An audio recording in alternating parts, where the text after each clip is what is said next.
And good evening, everybody. Welcome back to Hoops HD Under the Radar. I'm your Woohoo! host, Chad Sherwood. Joining me down there is John Salika, and we are here for our Under the Radar podcast. John, was there a noise? What? Chad, we were victorious. Oh, David, you're with us too. Yes. Okay. Victory, victory, victory. Finally, after 3 agonizingly unfair defeats, the team of the people is victorious again. Yes, a very nice win at Albany. Always a difficult place to win. And Albany, we're going to get to the America East in just a few minutes here. And Albany had a heck of a week, actually. We're going to be talking a little bit about that. But let's go ahead and get right into things here, as we'll be pulling up on the screen in about half a second the standings. Maybe we won't. David, how come this never Chad, works? another great show this week. I want to say, okay. There we are. Okay. What we've got up here is we like to always do a feature conference, and this week we decided to feature the Mid-American Conference because we all know, Mr. Stalika, that Akron is the best team in this conference, correct? Well, they're 1A, but I still submit that Ohio is 1B. 1B is worse than 1A, right, David? It is. Okay. I thought you were supposed to go 1 and 1A, but anyhow, John, I think you actually meant to say that you like Ohio better than Akron. Is that? I mean, they both have, a similar volume of wins, although Ohio does have the win at Georgia Tech back in December when Georgia Tech was showing somewhat of a pulse. Okay, Georgia Tech beat North Carolina at home. I'm going to give you that. I still haven't figured that one out. I don't know that anybody's figured that one out. Georgia Tech also almost lost to North Carolina A&T at home, who is our sole winless against D1 team left. So I can't really say beating Georgia Tech is that big. But I want to actually pull up the profiles here, because that is our debate we want to start with, is who is the better team here between Akron and Ohio? Because, David, I think we're looking at a one-bid league here at this point, definitely, right? Most likely, yes. Now, there is a shot if Akron and Ohio run the table or come close to it. I think they could land on or in the bubble, so it's not completely outside the realm of possibility. But with this league being what it is, with the rivalry, with a good number of snake pits, we've said this in years past, and no one's managed to run away from it to the extent to where they dominated it and only lost a game or two. So, yes, I think we're looking at a one-bid league, but I would argue that if one of these two finishes with just 1 or 2 losses, we're going to be discussing them for an large. I mean, if we look at the profile right here, it looks like Akron's best win so far is Marshall, which is a team that's actually leading Conference USA if you just go by the number of wins in conference play. Right. But if you look at this, there's nothing here on the bad side. I'm kind of running little circles around it here. Yes, you lost to Creighton and Gonzaga. One bad loss here, Youngstown State, November 12th, first game of the season. Now we look over here at Ohio's profile. Yes, they won at Georgia Tech, which is almost a sub-150 win. But they've got the loss at Iona. They got more Bad. not great wins, not great losses. Not like Creighton and Gonzaga, which is what Akron has. And that's kind of where I give the edge there to Akron. And on top of that, Akron does have 3 top 150 wins versus only 1 for Ohio. Okay, so the Bobcats are not getting an at-large bid. That does not disqualify them from winning the Mid-American. Absolutely does not. David will pull his profile back up. And I guess the other question we have, especially with the 2-division format here, is there a third team besides these two? No, not in – well, no. Okay. But the asterisk there is – this can be a funky conference tournament. It's up in Cleveland. It's a lot of passion. I do think that you might see another team or two that's capable of pulling off some surprises and ruining someone's day. And they got away from the ladder, did they not? They got away from the ladder. Divisions are actually ignored for seeding the conference tournament also. So it's even though they have the divisional format, they're going to be 1 through 12 based on conference overall record. Northern Illinois had a chance to go 3-0, but they actually whiffed on the road at Miami last week. Yeah. Now, what do you think? I'm obviously not a fan of the standard seeding for a league like this. I don't think it's fair to Akron or Ohio, or assuming one of those two teams finishes atop the league. And I think it makes it more prone to someone knocking them off. It's just another hurdle they have to get over. I agree with you, especially when you've got such intense rivalries as you have in this conference. You could very easily be an Akron as a 1 seed, and you end up with an 8 seed who is somebody like Kent State. And guess what? That's your number 1 rival, and you lose the game, and you're out of the quarterfinals. That's especially when you have such intense rivalries as you have in this conference, I think. Right, yeah. And you also look at a team like Bowling Green, who actually got waxed at home last night against Eastern Michigan. And there they were last year, just quietly sneaking into the semifinals of the conference tournament.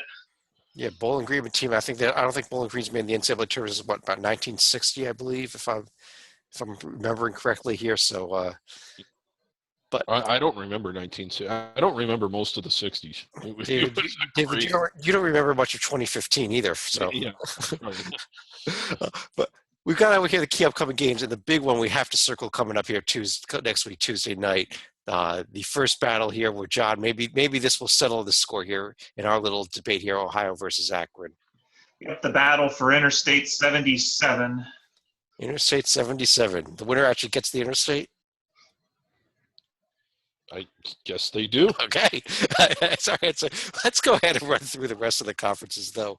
And we mentioned the America East very briefly at the top of the show. Let's head right back over there where the team of the people, the New Hampshire Wildcats, despite the fact that they were robbed against Dartmouth, they were robbed against Stony Brook, they were completely robbed even against Boston University, and maybe even that West Virginia game. I mean, only 59 points there. Well, I mean, they were robbed against that West Virginia game. They were right in there at the start of the game. Anyhow, they did pick up the huge win tonight at Albany, 75-67. Albany being one of the powerhouses in the conference in recent years. But David, I want to talk a little Albany hoops here. Did you happen to catch their game over the weekend against Stony Brook? It was some, yeah. How could you miss it? For those of you that did somehow miss it, it was Stony Brook 70, Albany 51, with about 5 minutes left in the game. The final score, that was Albany up 70-51. Final score, Stony Brook won 72-70. Unbelievable 21-0 run to end the game. Right, and it was only the second most incredible thing that happened that day. The other being another new under-the-radar conference that we're going to get to, or have we already discussed that? I don't know. Yeah, well, maybe we'll head there right next, but let's just take a quick look before we go on to the next conference. Yeah. Right over here at key upcoming games, because we have a little bit of news. Coming up Monday, David. Yes. Vermont at New Hampshire. Battle for first place. Forget what UMBC and Stony Brook are. It's still the battle for first place. It's still the battle for first place. And again, huge day. Big. I mean, I hope that they pack the place. I hope it's sold out. And again, the game really means a lot with this conference being at campus sites for the tournament now. It's one of the more important games that they'll play this year because if they got the momentum. It's very, very, very pivotal because if they win, they're in great shape and it's manageable. They lose and fall to 1 and 2, suddenly they got a bigger hill to climb. So it has a very pivotal feel to it. Let's get to after that. Well, yeah, but we did get it declared a state holiday, as you can see there. Yes. All state offices are closed Monday. Partially in observance of Martin Luther King Day, but really, in addition, in observance of this. Right. Go dancing or die. And the other story of this league, again, it's the team that you got sitting on top there. Maryland, Baltimore County continuing to have an unbelievably successful year after being awful for about 3 or 4 years. And if the coach's name sounds familiar, yes, he is the son of former ACC coaching legend Dave Odom. All right. I normally go through in alphabetical order, but David, you mentioned, so why don't we just jump a little bit here and go to the other most incredible game from this weekend, because I know you want to talk about it, so might as well talk about it in conjunction with the Albany-Stony Brook game. Yes. It was a 25 second half deficit. And again, welcome to Under the Radar Mountain West. It is possible that Nevada will land inside the bubble if they win out. I don't think anyone else really can. Colorado State having their issues, losing 3 players to eligibility for the rest of the year. Great job, Colorado State. But Nevada, in a game that I would have turned over had there literally been anything else on television worth watching, down 25 points in the second half, down I think 15 with 61 seconds to go, hitting 3 after 3 after 3, banking in 2 of them to force overtime, falling behind in the final 2 minutes of overtime by 5, and coming off with the win in one of the most just amazing things I've ever seen in basketball, is as far as how unbelievable and improbable it was. And it was an important win because it does, albeit barely, keep those at-large hopes flickering a little bit. Yeah, I would like to make the case for Boise State as an at-large, but unfortunately the problem is they only have 1 decent win and 3 pretty questionable losses, 2 of which actually came in the tournament at Charleston, and that was where they lost to the Cougars of College at Charleston, also lost to Mississippi State, also lost at Evansville as part of the Missouri Valley Mountain West Challenge. So even running the table, probably not going to be enough for the Broncos here. Yeah, there's Boise State's profile, John. A home win over SMU and nothing else. When you combine that with 3 losses to teams that are not going to be in the field with Charleston, Mississippi State, and Evansville, I just don't see that happening, even if they do run the table. I could see them getting a little bit of talk if they actually really did go undefeated in conference play, but I don't even know if that's going to be good enough. Just get back to that Nevada game, though. That happened to be the NCAA record for the biggest comeback from a deficit at the under 5 with 5 minutes left in the game. Nevada's first ever win at New Mexico, so a lot of records broken in that game too. Yes. David, what about San Diego State? I mean, what a disappointment this year. Yes, they are the embodiment of this conference. What a disappointment. Okay. I mean, all right. We've got the upcoming games this week here. Mostly we focus it on the Nevada games. They're hosting Air Force and they're at Wyoming. Always tough to play at Wyoming because, John, you know why it's so tough to play at Wyoming. Yep, no one gets hired. Oh, wait, that's Lee Del Vecchio's punchline. But I was going to say, how odd is it this year to see San Diego State and San Jose State playing each other for the cellar? Yeah. Wow. What happened to this league? I mean, I can't help but think that expansion, it's more than a coincidence that that's when the plane hit the mountain. For a time when this was always a multi-bid league, and in fact, one year it sent half the league rather routinely to the NCAA tournament. And for the second year in a row, no one really near last year San Diego State was. This year we're not going to have a single team even close to the bubble, I don't think. I'd agree with you. Yeah. Let's head back to the rest of the conference in alphabetical order. We'll move back over to the Atlantic. You know what happened to this league? Tim Miles left. Well, that might be it. So did Steve Alford. Yes, he did. So did Cullen Neal. Yeah.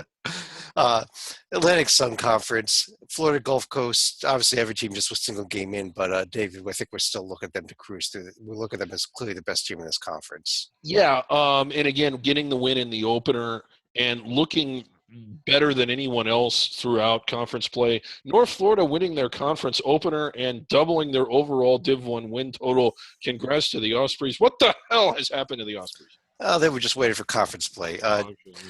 They didn't just beat Jacksonville. They slaughtered them at Jacksonville, if I'm not mistaken. Yeah, I mean, crosstown rivalry there, sort of. But so a feel-good win, maybe a little momentum going there. But, yeah, Gulf Coast clearly the class of this league so far, at least based on what we've seen. Gulf Coast with road trip this week. They're at Kennesaw and at Lipscomb. Also, the original team of the people hosting the Jacksonville schools this week. John, let's turn over to the Big Sky Conference. And are you ready to jump off of that Eastern Washington bandwagon yet? Or are you still there? Well, my team of the week would not be Eastern Washington or not even Weber, but rather Montana for getting a nice road double at both Eastern Washington and also Idaho. Montana Grizzlies. I don't think we've talked much about them this year. And this is a team that's normally up there. They did lose the home game to Weber the first weekend, but David, off to a nice, was his 3-1 start in conference play here. Yeah, and after we kind of, or at least me, after I kind of ignored them, they're on a little bit of a stretch here, winning 5 of 6, including the 2 road wins that John mentioned. I agree with Stolica. I don't like agreeing with Stolica, but I do here. I think Montana's looking as good as anyone else in the league right now. But I think the other surprise here is seeing Northern Colorado with 3-1 in conference play. The only problem is they are not on our survival board because they took themselves out of postseason play this year. Yeah, they started out, they won at Sacramento State, at Portland State, Northern Arizona, so they really don't have anything in terms of an impressive win. They haven't beaten the other teams that are up here with them yet. I don't think they're going to last up there. In terms of the upcoming games, Weber State hosting an Idaho team that's been very disappointing this year. I really thought this Idaho team would be contending for the conference. They have been. We got North Dakota at Montana coming up on Saturday, as well as Eastern Washington at Weber State. So if the Eagles are going to be able to stay in it somehow, they're going to need to come up with that win, I think. Yeah. David, over in the Big South, we've got a logjam again, as always. As always, again, I mean, we're 5 games in the conference play, so it's not like we just had the opener, and we have 1 game separating 6 teams. Welcome to the Big South, and you know what's even more fun about it this year, Chad, is that we have campus sites, so every week we got a fun storyline. Yeah, we really do. This is a league that finally has things right. For so many years, they were playing their conference at Coastal Carolina's home court of all places. And it's just like, okay, let's just give Coastal Carolina the automatic bid. Why even play the season? But, yeah, not only – last year they did it at Campbell. This year they are doing everything. Campus site of the first place finisher will be hosting the conference tournament. Right, which first round play, and the highest remaining seed hosts the final even. So if the top seed does get knocked out, right. And if you're looking for early tiebreakers, Asheville already has a win at Liberty, so we'll keep track of that during the course of the season. Liberty, their 4-1 start is about as surprising as anything else because they just looked abysmal up until the start of conference play. And here they are 4-1. 4-1, and I mean they won at Charleston Southern, they won at High Point. Those are not easy places to win. These are a couple of teams that have been right up there in the recent years. Charleston Southern, both teams a little bit more down this year, but still road wins in this conference are not easy to come by. Right. I really like this Winthrop team. The win at Illinois looking better and better, and I realize that they have some hiccups, so their only way in is the automatic bid, but I mean, I've liked them over the years. Look at that run that they're on. My puppet math tells me that that's, 9 out of their last 10. Only lost at Radford by 2, or at home to Radford. Kind of a surprise there, but by 2. This is a good basketball team.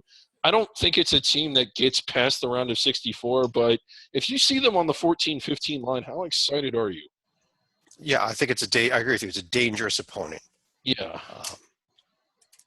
John, let's move over to the Big West. And we have big news in the Big West as we actually have a team with a winning record against D1 for the first time all season. Yeah, there are 3 teams that are 2-0, but 2 of them, UC Davis and UC Irvine, actually got both of those wins at home. Only Northridge has gotten a road win in conference play among those 3 so far. So you're going Northridge. You're going the third of these 3 here. If we take a look at their schedule, they won at Cal State Fullerton and they beat UC Riverside. David, what happened to this conference? It started to suck. So we really have no answer, do we? Yeah, no. Crap, I've lost my connection here. Oh, okay. There we go. We're going to try to get David back here. There's his picture again. All right. Yeah.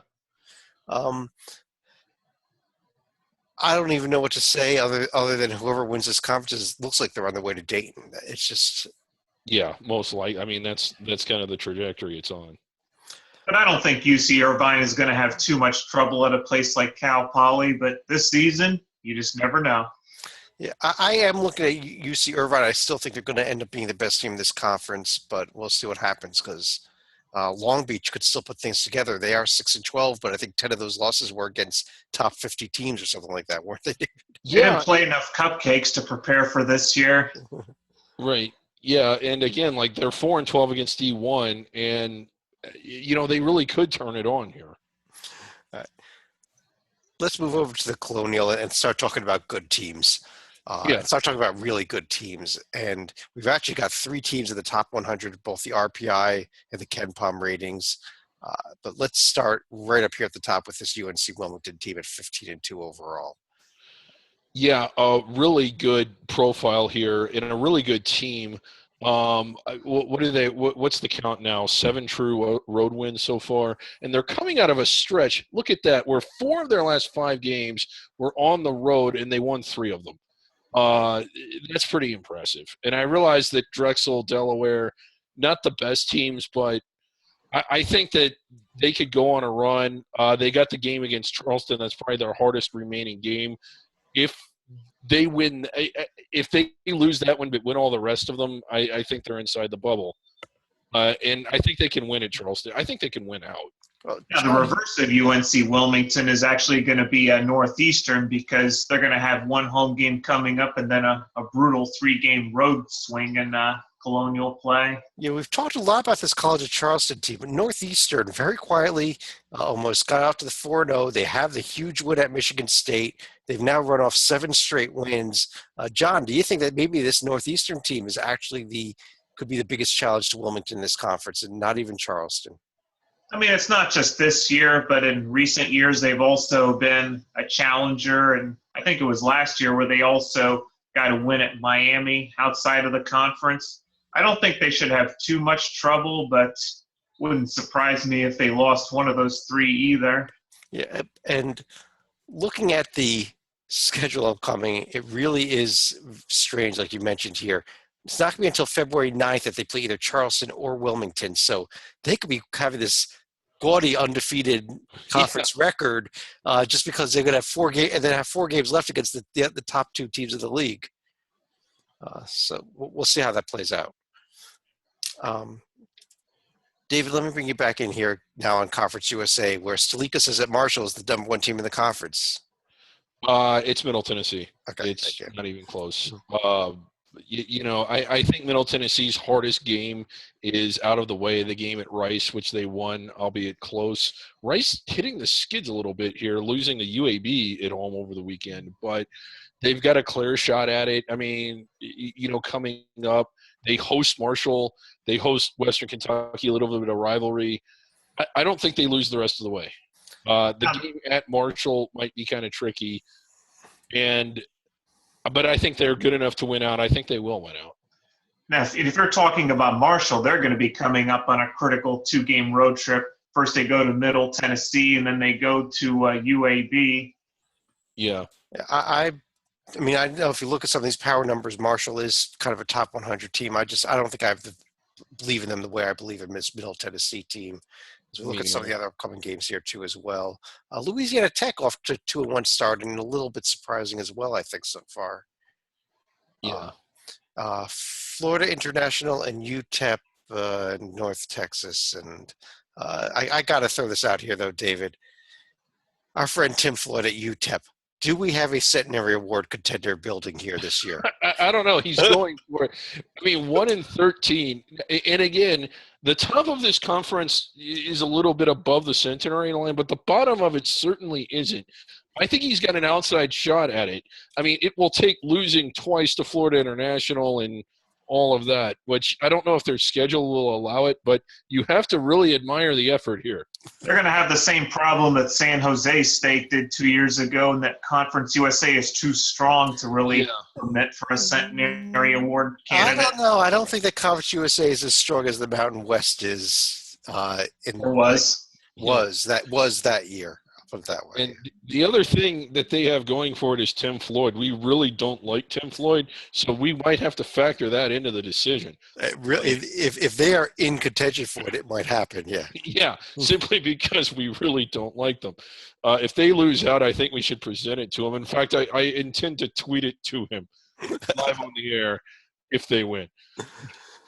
Okay, John, let's go over to the Horizon League, and this is another conference. This almost was our feature conference because of what's been going on with Oakland. I mean, we've thought that Valpo and Oakland were going to separate themselves, but if you saw Green Bay last night, they've also added themselves as a possible third team in there. Okay, can I mute him because I don't think Green Bay's for real, David, are they? No, I don't think Okay. so. I mean, not the way Oakland and Valpo is. I mean, they're on a nice little run here. They've won, I think, 5 straight. And the win at Georgia, or the win against Georgia. Oh wait, this is Oakland. This is Oakland's. Yeah, I was about to do a double take saying, no, that's actually really good on Green Bay's part. But Oakland, like in the preseason, we were excited about Valpo. We mentioned them, I think, in the first Under the Radar we've done in every probably podcast since as being a potential at-large team. Not really talking a whole lot about Oakland in that capacity. But now I think Oakland's toughest games are out of its way. They already had the win at Valpo. That's a really good win. And I think they can win out. And if they do, I think they're in regardless of what they do in the conference tournament, which the Horizon League has since ruined. So they need to win out. I will say this about Green Bay from last night. They were down 15 at home against Northern Kentucky in the second half and were able to come back in that one. I mean, they've avoided stubbing their toes like Wright State did with a surprising home loss against Youngstown State over the weekend. Yeah, John, I just don't see here winning at Cleveland State, winning at Youngstown, beating Milwaukee and Northern Kentucky. A week from now when they lose to Valpo and then they lose to Oakland and this may be the third or fourth best team in the conference, but I think there's a huge line that's going to be drawn here with Valpo and Oakland at the top. Yeah. But given the carnage in the Horizon, I'd be surprised if 1-2 faced each other in the conference championship. Yeah, a quick note in kind of to Stalika's point here. Up until last year, Chad, we always loved this league. I don't know exactly what year this is of Under the Radar, if it's the 4th or 5th or however long, but all those years, I remember, I think it was 3 or 4 years ago, the last year of the correct format where going into the last week of the season, 4 teams were still competing for first place and the right for not just the host, but the double bye. I really miss that. Not only was it the fairest way to do it, it was the most exciting way to do it. And how much fun would it have been to watch Oakland and Valpo going neck and neck, not just for the right to host, but for the double bye? I think you're talking about 3 years ago where I think Green Bay would have actually been the last team that the Hoops HD committee selected. But was that the year they went? Yeah. I think this is their second or third year on this format. And David, I distinctly remember doing these shows a couple of years back where we'd be talking about the Big South Conference and complaining about their format and saying and noting that they do not do it right like the Horizon League. Right. Now we can complain about the Horizon League and say they do not do it right like the Big South does it right. So it just the world's upside down. It is. And if you watch those old Horizon League tournament games, they were great. Great atmospheres. The arenas were full. I think they killed it. Over in the Ivy League, we still only have had a couple of conference games played, including Princeton getting the win over Penn. They were up big in that game. Penn came all the way back, actually tied it before Princeton pulled it out. Harvard knocked off Dartmouth. I still think that Princeton's going to be the team to be in this conference, though. David, are you still on the Yale bandwagon here? A little bit, yeah. I'm more with Yale than Princeton, but I like both of them. And when I say I like both of them, I mean by Ivy League standards. It's a different feel now with no conference tournament. I think it made the November and December a little more exciting because now there's a reason to need to land inside the bubble. Now that none of them have done it, it's just can you get into the top 4? And if you look at Yale's schedule here, they're going to get the Penn-Princeton roadie right off the bat. So Yale, Princeton, Harvard, is there anybody else that you like to be that 4th team? Well, somebody's got to be that 4th team. I think that the team that's real dangerous is if it ends up being Penn, given that the games would be played at the Palestra. Right. And I think Penn has a real shot at that fourth spot. Yeah, they do. And my idea was just to have the top three, and then the other five remaining teams field an all-star team, and that's the fourth team. That might work. It might be. Yes. They might have a shot at winning a game. Right. John, over the Metro Atlantic, Monmouth 4-2, 2 losses already in conference, and another conference that is crazy if you look at the standings at this point. And one of those 2 losses was at home against Ryder. And if you look at Ryder, they're the ones that are at the top of the standings right now. It's amazing that Ryder can win at home, but they weren't able to win at South Florida or Fordham if you look at their schedule from earlier in the season. Well, no, a 5-point loss to South Florida, although South Florida's pretty bad. So's Fordham. But Ryder's only loss was in that December game where they hosted Fairfield. But since we got into the heart of conference play now, at Monmouth, at Marist, home against Niagara, David, a little bit of noise here from the Bronx. Yeah, and they look good against Monmouth. As much as I trashed Monmouth for not getting it done, it was a pretty good showing by Ryder. Again, the first place team, the only thing they'll really have locked up is the NIT, regardless of who it is, even if it is Monmouth. This conference will get one bid, and it'll be the conference tournament winner.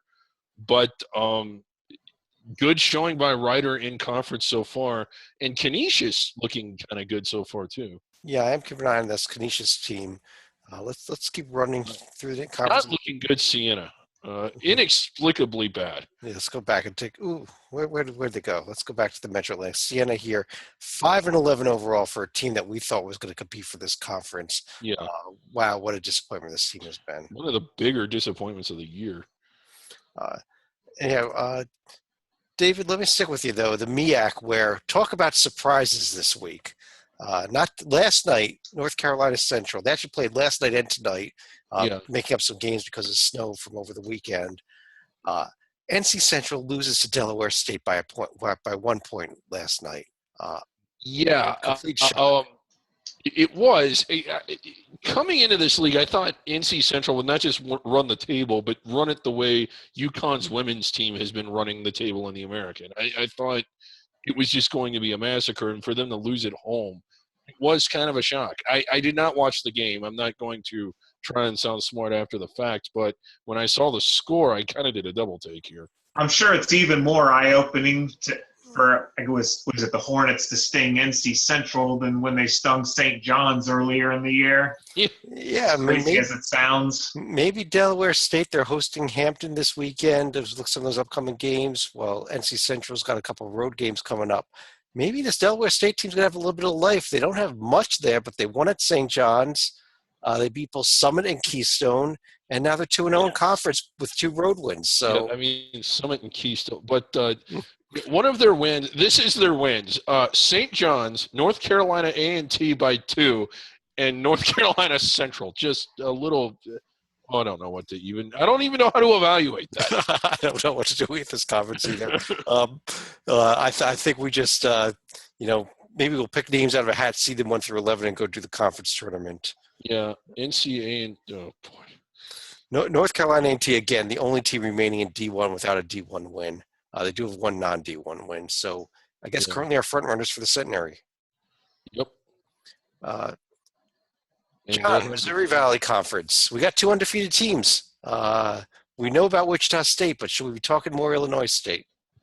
Well, the funny thing is, Illinois was the pick in preseason, I think, to win it from the Hoops HD panel, and they also had a tough test tonight against Southern Illinois. I don't believe that's gone final yet. We can check on that because these standings are not updated, and that game. Live on tape delay, Griggs. I know. Live on tape delay. They did pick up that win, so that actually they are now 5-0 in conference. And look who they're playing next. And you know what, Chad? I think Illinois State gets it done on Saturday. Wichita State, a very strong road team typically. It's going to be rocking. That's going to be a fun one to watch, and it has bubble implications for Illinois State. If they win that one and can somehow get one, if they win that one and their only loss the rest of the way is at Wichita, I think that's enough. And as you see, we just had live update on the air. Illinois State now 5-0 in conference. Their RPI went up from 49 to 47. So Wow. instant All right. updates there. Yeah. But yes, let's move over to the next conference. David, let me stick with you in our favorite league, the Northeast Conference. And Love forget this about league. this. Forget about the standings. Look what's coming up on Saturday. Oh, yes. Oh, one of the great wins. And you want to talk about just energy packed into this light little – it's just such a compact, great environment. The one at St. Francis is even better, but it's great at LIU as well. The Blackbirds – and yes, I will be watching that. It's one of the better under-the-radar rivalries, maybe one of the better rivalries, period. I mean, that's one game to watch, but the other game I'll be keeping an eye on is Mount St. Mary's and Fairleigh Dickinson also playing for the lead in the Northeast. Yep. That's coming up on Thursday night, actually. And Fairleigh Dickinson, 4-0. They were 1-9 outside of conference against D1. 4-0 since they went into league play. They looked pretty good when I saw them in person against SFPA. And this team won the conference tournament last year. They did a real surprising turnaround. I'd kind of written them off. I still think LIU Brooklyn's the best team in the league, and that's who I like to ultimately win it. But I mean, how do you? They're the only team that hasn't lost yet. Fairleigh Dickinson. Yep. Okay, John, over in the over nowhere. Okay, we're still in the Northeast Conference. We can keep it here. We like it here. Okay, we like this league too, though. Yeah, but we missed the Ohio Valley, so we got to go back a step. And then we'll go back to the Patriot League. But John, now I got the Ohio Valley up, where I think we've written off Tennessee State. But where are we turning now? Well, now we look towards Nashville and Belmont, where we expected them to win the conference from the get-go. They're going to have a couple road games coming up at Moorhead and also Eastern Kentucky that should offer a little bit of a challenge, but still very winnable for the Bruins. David, this team has now run off 5 straight wins. Have they really just the team to beat now? They're up there. I kind of wrote them off just because I wasn't impressed with what they had done out of conference.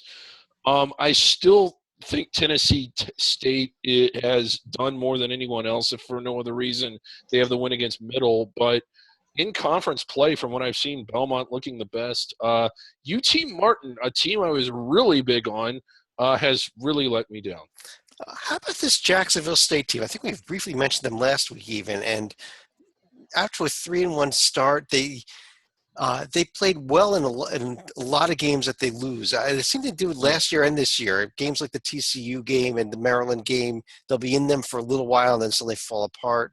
But they've now won 4 out of 5, and big win last night over Fort Valley State. Whoever that is. But a huge trip coming up on the 19th to Belmont next Thursday.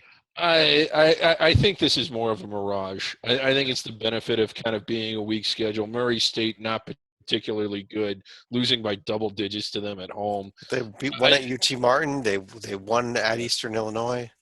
Yeah, UT Martin, who has let me down. Okay. I mean, I know they do it for travel reasons, but playing Belmont and Tennessee State back-to-back, that's going to be pretty brutal for the Gamecocks. Yeah, and I think they lose them both. All right. Now, David, you can hit the Patriot League. Yeah, I love that. How about Boston U? Out of conference, we saw Lehigh. They were a team we liked, but they kept losing close games to good teams. Really looked good at Bucknell tonight. Jumped out to a big lead, led by as much as 20 or close to it in the second half. Really fun game to watch. You and I were watching that when Bucknell came all the way back and almost got the win. But a win Lehigh really needed, I think, to get that win at Bucknell, to get one of those hard games out of the way. It kind of gives them a path to finish first. And then Boston U getting off to the 5-0 start. Here's Boston U. They've won at Lafayette. They've beaten Lehigh at home. Haven't played Bucknell yet. Haven't gone to Lehigh yet, so they still got a few tests in front of them. You know, Compare that to a team like Holy Cross, who blew their first two chances to beat, who is it, both Bucknell and BU. So they're actually going to be a step behind the leaders, and they'll be sitting at 3-2, and also have an upcoming test against Lehigh on Saturday. Yeah, I mean, again, like you said, there are losses at BU and home to Bucknell. I think this Holy Cross team definitely has a chance to be in contention here in the Patriot League. But if you remember the conference tournament last year, that was some revenge for the Bison. Yeah, and if you remember the conference tournament last year, it doesn't matter if you finish in 9th place, you may win this thing. Right, yeah. Wow, unbelievable. John, let me stick with you a second here and head over to the SoCon, where East Tennessee State 3-0, Chattanooga 4-1 actually have just got a win tonight over Citadel. Greensboro and Furman 1 loss as well. Are you still Chattanooga? Are you East Tennessee State? Are you somewhere else? I still think I'm going to go with Chattanooga for now. I mean, East Tennessee State is going to have a road trip coming up to both UNC Greensboro and Western Carolina. That's at home. A road trip Those are home games, John. But still, those are games that Chattanooga has already split. Okay. Yeah. East Tennessee State will be hosting Western Carolina and Greensboro. Chattanooga will be at Mercer this weekend. David, are you agreeing with him that Chattanooga is the better team here? I still like East Tennessee State. I've just been impressed with them, not just because of the 3-0 start, but what they look like out of conference. I think I'm liking them more than Chattanooga, and I think I have for a while. Oops, that's not their profile. There's their profile. Yeah. They won at Mississippi State. They won at Moorhead. They nothing too spectacular, but they've been consistently beat Fordham. Yeah, and I remember watching that game at UNC Wilmington. They were right in there. That's what you got to give them here. The losses at Wilmington, at Dayton, home to Tennessee. Nothing bad there. Right. And I was expecting them to beat Tennessee. I was actually expecting them to beat Dayton. They didn't get either one of them. I was actually kind of disappointed that they didn't compete with Dayton the way that I thought they would. But all in all, I do think that they're the better team. But it's going to be fun watching these two battle it out. David, let me stick with you a second here as we move over to the Southland Conference. Boy. And the Privateers. Yep. Is it time to talk New Orleans for the first time in many, many years? Yes, because I don't really feel like talking about anyone else. I think New Orleans runs the table, wins the league, earns a 15 seed, and advances to the Elite Eight. Okay. I just want to highlight their last two games for New Orleans because they swept the Angry Birds, both Lamar and Incarnate Word. Yeah. Lamar that was their only conference loss. New Orleans will be hosting Sam Houston State, our preseason favorite, who started out 0-2, has now moved up to 2-2. Yep. And SFA has now lost more games this season than I think they have in the last 5 seasons combined in Southland play. Right. I think they've lost more games this season than they have in the history of the school. Let's go on, John. The Southwestern Athletic Conference, one of our favorite leagues. Yep, the Southwest just left me completely speechless. Yeah, I'm glad. Just going to highlight one thing about this weekend is this Saturday, Texas Southern finally getting a home game when that Grambling comes to town. Oh, sell it out. They've actually managed 7 Div 1 wins, and 4 of them weren't conference wins. And on top of that, the team that will be hosting Grambling, Grambling 2-2 already in conference, definitely looking like they're going to be a middle of the pack team, which is a huge improvement for the Tigers. It really is, and you kind of like to see that this program and really this whole athletic department was in such disarray. It's good to see it finally turning around a little bit. David, let me stick with you. A couple more conferences left to go here. The Summit League, where North Dakota State, I'll tell you they're my pick right now over Fort Wayne, despite Fort Wayne having the Indiana win. Yeah, well, Fort Wayne out to a 3-1 start. You mentioned them. They had a little bit of an inexplicable loss to what appears to, by all accounts, be a horrible Western Illinois team, even though Western Illinois is somehow 3-1 in league play themselves. And then they had to sweat out some games. I know they won, but Nebraska, Omaha, not the best. Denver, not the. I mean, it seems like they're struggling to beat teams that we would expect them to dominate. So I was most impressed with what Fort Wayne did out of conference and thought they had kind of lined themselves up to make a run at the bubble if they ran the table. But North Dakota State just looked better so far. Yeah, and John, here's this North Dakota State profile. They won at South Dakota State. They broke South Dakota State's 23-game home winning streak with that. Blew past Omaha. A little bit of a struggle with IOPY. A 1-point win was on the road at South Dakota. Coming up with at Denver and then Fort Wayne next Thursday. Yeah. Yep, I think I said it last week. I think the only real toe stub they had was splitting against North Dakota. I mean, granted, that is an in-state rivalry, but for a team like this that's going to have aspirations of winning their league, a sweep would have been really helpful. All right. John, let me stick with you for a second here as I move to our second to last conference, the Sun Belt. Georgia Southern after the 3-0 start, but I don't think that's where we're looking, is it? That's because all three of their games have been at home. Because I actually wanted to give Coastal a shout out this week. I mean, they split the road games at Texas against Arlington and Texas State, but they wound up sweeping both Arkansas State and Arkansas Little Rock at home to move up to 3-1. Yeah, Arkansas State, very disappointing since we got to conference play, losing to Appalachian State as well, and Appalachian State. Hot. Win.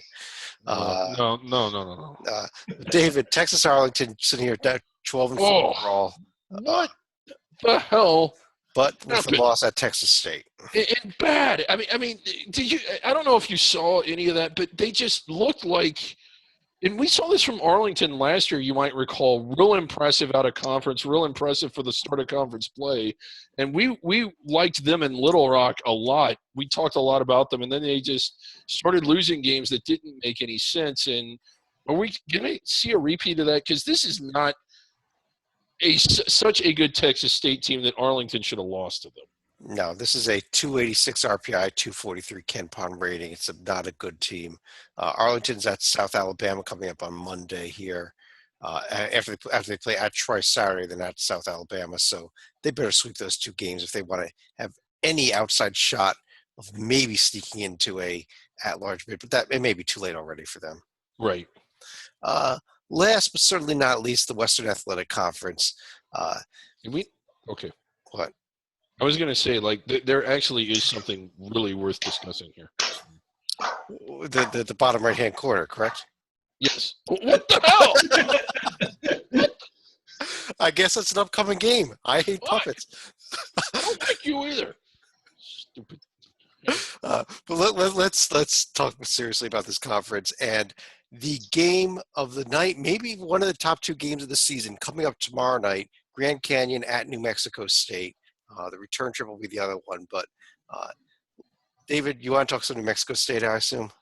Yeah. I think New Mexico State is good enough to run the table. I won't be totally shocked if they go to Grand Canyon and don't get it done there. But they won there last year. That would put them, I believe, they would only have two losses at Colorado State. And this was before Colorado State lost three key players. And then at New Mexico, which, again, good but not great. The problem is, have they beaten an NIT caliber team? And by NIT, I mean NIT without the automatic bid. I don't think they have. So even if they finish 28-2 and then lose in the conference championship game, based on what the committee has done in the past, most recently with Murray State, albeit Murray State's schedule was even weaker than this, I don't think this team gets in, Chad. I agree. And I think that if they go that 28-2, you see they're already getting votes to the coaches poll. This could be a top 25 team that misses out of the tournament. Yeah. Which means they're also disqualified from the top 10 balloting if that's the case. If they reach that point, yes. But I think that they've got a huge test here, especially tomorrow nights, because, yes, Grand Canyon has struggled a little bit, but Grand Canyon, let me pull up their resume here, in fact. The Lopes, 2 bad losses at home to SIU Edwardsville, on the road at UC Riverside. The Edwardsville game is a game where Joshua Braun went down with his injury. He was also out for that Riverside loss. Meanwhile, while he's out, Dwayne Russell becomes the greatest player of all time, including his unbelievable, was about 45 points he scored against Louisville. Yeah. Braun came back. He was back for Saturday's game against Utah Valley and probably dropped 31 points on them. You now have Braun and Russell here. New Mexico, this could be a two-headed monster that nobody can stop with the Lopes the rest of the season. What do you think, Chad? If New Mexico State runs the table and Grand Canyon has their only home losses to Louisville, can you hang an at-large profile on that? I don't think. So you're saying New Mexico State gets the sweep over the Lopes, and you said those are the two key wins for the Aggies. Yeah, I think it helps a lot, and I think Grand Canyon can run the table against everybody else. I don't think they can sweep Grand Canyon. I think they might get swept by Grand Canyon. I'm going to call it right now. I think the Lopes win this outright regular season title here. Really? Over New Mexico State. You heard it from me. Well, if that happens, then New Mexico State is not getting an at-large. No, they're not. They're going to win 2 games in the conference tournament. They win and they go, and that's it for them. Yeah. But on that note, let's go ahead and pull down the screen share here for a second. And our next step is actually to discuss our top 10 list, if I'm correct. I don't know. You're the host. Am I right? Sure. John, anything else? All right. You tabulated our ballots. Did we tabulate the ballots? I don't even know if we tabulated them or not, but let's see what comes up here. We back up on the screen share with our under the radar top 10 list. Yep. There it is. Okay. Here it is. These are under the radar top 10. Our number 1 team is, no surprise, the Wichita State Shockers. It's not who I voted for. So Well, that's why it's no surprise. Yeah. Because your votes don't count. What do you mean? He gets half a vote. That's who's number 1. Number 2 was Middle Tennessee. John, you and I had Wichita State 1 and Middle Tennessee 2. I think David had it reversed. So, John, can you tell him why he's wrong? I'm not wrong. Not wrong. Wichita State gets a little bit more of the benefit of the doubt, although I did have to dock him a little bit for losing to Oklahoma State at home. Right. I don't dock them for that. I mean, this is a good Oklahoma State team. They're winning over Iowa State as we record this, in fact, even. UNC Wilmington, no surprise here either. They came in 3rd, and these are the key 3 teams, I think. These are the 3 teams that we are all looking at as at-large bid worthy if they can keep winning the games they should win. Yeah. Which is all of them, pretty much. Yeah. 4th overall is Oakland. Now, I don't think they were even on the list last time we did one of these, and suddenly all the way up to number 4 after they win at Valparaiso. I got a question for you, Chad, in a rare moment of self-assessment. The 3 of us all follow this very closely. I was not that game last week really opened my eyes, and it kind of made me wonder, why wasn't I more tuned into them before? Like, they should be 4th. They are 4th, and they've always been 4th. We just didn't notice. I think that they really lacked the quality win. I think that we thought they would win the Michigan State game, even the way Michigan State's been so schizophrenic this year. Yeah. They didn't win it. And I think I was kind of in a position where I kept wanting to put them on the list and just didn't have the justification for it. I didn't have that key win. But they hadn't done anything bad. Think of Georgia as being a quality win. At home, yeah. And I did. When they beat Georgia, I really thought about it. But Georgia's disappointed me this year, and it was at home. And I just wasn't. But then when they went and they won at Valpo, I mean, a huge jump, I think. If they run the table, I think they're on the bubble, and they might get in. It's on a under the radar scale. This is like UCLA going and winning at Kentucky, Oakland going and winning at Valpo. Yeah. That's how impressed I was with the win. And how much that I brought this team up because of that one game. Right. 5th overall, we do have this Arlington team still hanging in here, but I think the at-large possibility line has probably moved up in between 4 and 5 there. Yeah. I would have had him a line lower, mainly because of the Texas State debacle. Right. And at number 6, we do have those New Mexico State Aggies. Again, I agree with them that this is where they are now. I think that the team that is going to end up back up here at some point will be the Lopes. And I called it already, not based on where they are now, but I think they're going to move up. Mm-hmm. 6th, Nevada, our leader in the Mountain West. Congratulations, Mountain West. Welcome to the Under the Radar top 10 list. And you can't Yep. even make it the top 5. Right, yeah. Well, I think Nevada has a chance to build a better paper than New Mexico State simply because of their opportunities. I don't think they're better than New Mexico State. So when I say, just to clarify, because I know that New Mexico State likes to tweet it, it's not that I don't think you're that good. It's that I don't think you're going to have the opportunities that you need to impress the committee. But I think you're better than some of the teams that are, namely Nevada. Valpo is still on the top 10 list, coming in at number 8. Up there we go. At number 9, we do have the Akron Zips, John. The ballots have spoken. And number 10, Chattanooga, still in the top 10. I will pull up. These are the other teams that did receive votes: East Tennessee State, Monmouth, Ohio, Boise State, Winthrop, and Illinois State. Yeah. And after Illinois State wins this weekend, which I'm thinking they will, they'll probably get all the way into the top 10. I would not be surprised. So on that note, let me run through each of you. Any other final thoughts? David, let me start with you. It's kind of been a disappointing year. It seems like that we don't have the number of teams that are still contending for a shot at it at large that we did last year, outside of the big power conferences. But in saying that, I do think that there are some dark horses out there that Valpo, while they can't get in at large, they're still pretty good. And same with Oakland, who, if one of those two teams win the Horizon League, and at this point, even with them getting away from the ladder and the campus sites, I'm still expecting one of them to do it. That's a tough out. East Tennessee State is potentially a tough out. Arlington, if they hold on to get into the Sun Belt, like Little Rock last year, that's a tough out. So I think in one sense, it's disappointing that we're not going to see more under-the-radar teams inside the bubble. But if they can get it done in the conference tournaments, I think the 13 and 14 lines are going to be tougher than what we've seen in the past. All right, John? Probably should have hit on this last week, but we have to give a shout-out to longtime Lafayette head coach Fran O'Hanlon for winning his 300th career game against Loyola Maryland. He's actually won, 4 Patriot League titles if you count the 98, a share of the 98 regular season, along with trips to the NCAA tournament in 1999, 2000, as well as 2015.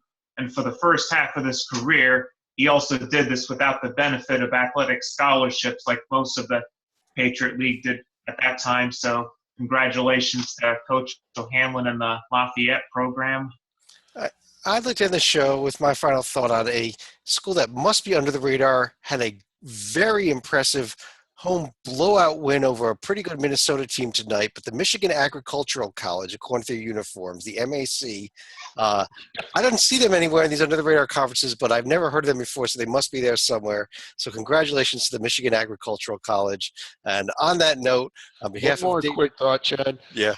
Why we love Under the Radar. In the last 24 hours, we've had 4 games matching up top 15 teams. All 4 of them have absolutely stunk.